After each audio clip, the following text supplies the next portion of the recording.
what's your goal as an artist or writer with your music and Stars Go Dim, and what do you hope it accomplishes?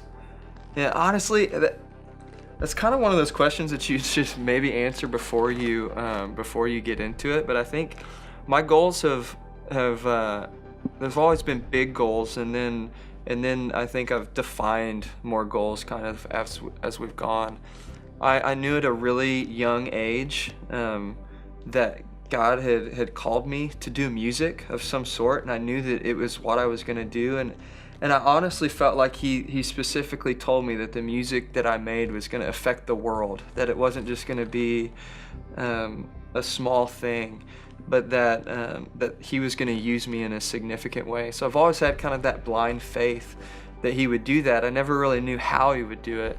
So when it came to Stars, it was really just kind of following the path that God laid out, and it was a long path that led me to kind of where we are today. But now when I sing these songs, I honestly do it for two reasons.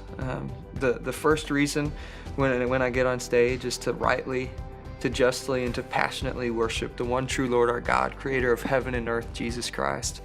And now one of these things that has kind of become a passion and kind of the reason why I leave my family at home and get out on the road to come and be with people and to talk to them is to let them know that they have a plan and a purpose.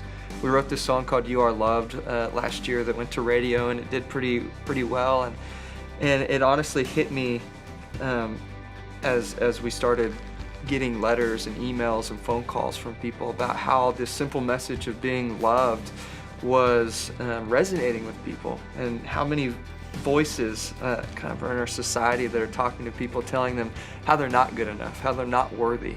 And it became one of these things like, gosh, God, you've given me this message. I've got to go out and let people know that they were made for a purpose, that they were made on purpose. As I believe in a God who told us, before I formed you in the womb, I knew you. You're fearfully and wonderfully made. And that God wants us to know that our value and our worth and our identity they don't come from the things that our society tells us that they come from, but they come from Him.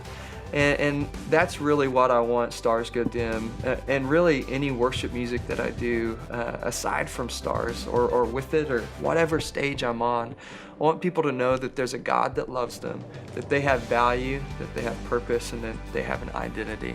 And if I can go out and do that every single night, then I feel like when I look back on my life, then it'll be a job well done. So I hope that may answer that question.